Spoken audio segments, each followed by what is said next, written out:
Hi guys, and today it's time to pick the team to play Sheffield Wednesday in our first home game of the season tomorrow, so let's get started. In goal, Anthony Patterson, the race mate. Obviously he'll be happy after last week keeping a clean sheet in the first game of the season, if you get what I mean, and was relatively quiet throughout. He did make one save where he tipped it round the post, but apart from that, he didn't really have an awful lot to do. Simon Moore played on Tuesday. I thought, even though we got beat, he looked relatively solid, and if anything did happen to Patterson, it didn't look like there would be a disaster, if you get me, and it would be a solid enough pair of hands. But yeah, so yeah. Right back to him, the race Mike, because I thought he had a good game last week against Cardiff.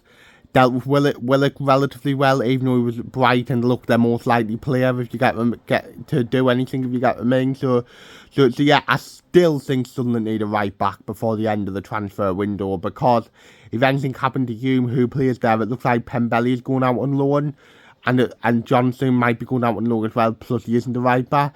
Probably if you had to ask me, when Ballard comes back, if anything happened, I would probably play 09 there. But yeah, so yeah. Then first centre-back Luke O'Nien, the race Mike, because I thought he had a really good game against Cardiff. Defensively was absolutely brilliant, just seemed like blocked the ball, just everything that would like Cardiff would do, it would be blocked or like rate and defended well by Luke O'Nien. Obviously also got the bonus to score in the first goal. And yeah, there's obviously been debate whether O'Nien should play every week, but if he performs like that, he will play every week, so yeah.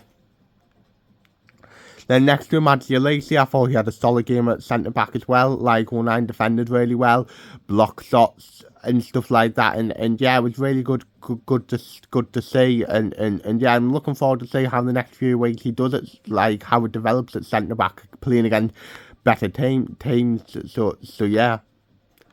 Left back, Dennis Sirkin, the race he was my man the match last week. He was absolutely brilliant. And I think people forget how big of a miss Dennis Sirkin was last season. He's brilliant both defensively and attacking. If you get me, obviously got the assist for the local angle by playing it across the box. And if you can keep Dennis Sirkin fit, you've got one of the best left backs in the division. I've got absolutely no doubt about that. So yeah.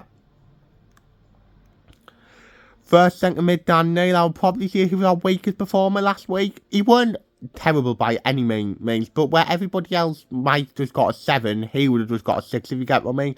Perhaps he was a little bit nervous for being his first game as captain, which is obviously understandable, but we know that Dan Neil can play a lot better than what he did last week. For me, he's our best midfielder, and he's one of our most important players, so yeah.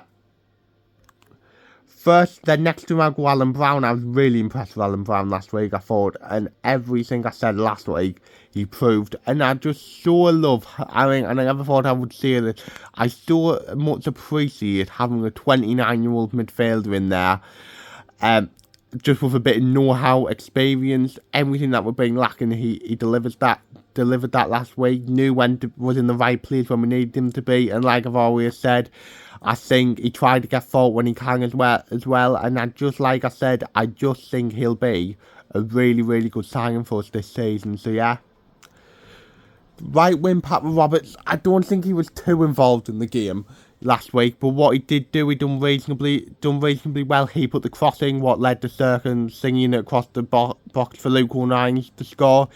He also played a nice move for Bellingham, which Meander sort of scored on the end of it. And yeah, it's been really positive to see this from Pat Roberts. Just hopefully he continues it, because like I said last week, he's a really good player. Obviously, Pavida's not going to be involved this week. He's 90% there. Not Pavida, LeBray said, so maybe next week against Burnley he might get on the bench. But we'll see. But anyway, it'll be Roberts this week, so yeah. Then number 10, Joe Bellingham, the race wide, because I thought he had a really good game last week. Obviously, he should have had an assist before then. He should have had an assist before we got the assist for Clark again, with Meander going through. He obviously did really well with the build-up for Clark to go winging the ball back, then getting in the position to where to pass to Jack Clark for the assist. And yeah, obviously really good news that he's also signed a new contract this week till 2028, what obviously locks him in for longer, which is really good. One, it obviously means we can keep him for longer, and two, whether Hatch will get a higher fair if we did sell him, but yeah, he's a brilliant player, and I've criticised him because I think he shouldn't be playing every week and whatever, but he's got so much talent, so yeah. Left wing, Jack Clark. I thought he had a quiet game last week, but then was trademark Jack Clark goal that he scored. It was the most Jack Clark goal he'll ever score, if you get what I mean. And once he got in that position, I knew exactly what he was going to do, and I knew exactly where he was going to end up. So yeah, so that was brilliant. Obviously, there's been more speculation about his future. Obviously, he's been linked in the last 24 hours, heavily linked with a return to Leeds United, which will see if that materialise, and I can understand why perhaps he would want the move, if you get what I mean, despite them only being in the Championship. We'll see what happens. Hopefully it doesn't happen, but we'll see what happens. So yeah, but at least he showed that last week he still is very happy playing for Sunderland and whatever. So yeah. Then striker, I think it will be Elias Mienda again. It's embarrassing that we still haven't signed a striker. Mienda, I thought showed signs last week. He should have scored, and I think there's definitely stuff that he needs to improve on. One, he's holding up with the ball. But overall, I thought he definitely showed signs that he's at least got a part to play. I don't think he should play 46 games though, but we'll see what happens. We have to sign a striker in the last 2 weeks of the transfer window. And yes, Wilson did nothing really to steer clear the player. So yeah, so I think it'll be Mienda again. So yeah, thing on the bench, Simon Moore, Niktarius Drangas, Leo Yelder, PR Ekra, Abdullah Bar, Adil Chase, Chris Rigg, Ramir Mundell, and Natari Wilson. Yeah, so my score prediction, for some reason, with it being first home game of the season, packed out crowd, hopefully the fans are buzzing after last week, I actually back us to nick at 2-1. It'll be a really tough game, especially after what happened last week against Plymouth. But I'm going to back us to win at 2-1. I'm going to see Alan Brown score on his home debut, and I'm going to see Joe Bellingham celebrate his new contract with his first goal of the season. So yeah, that's the end of the video. Hopefully you've enjoyed it. Like, subscribe, view, comment, and say yeah.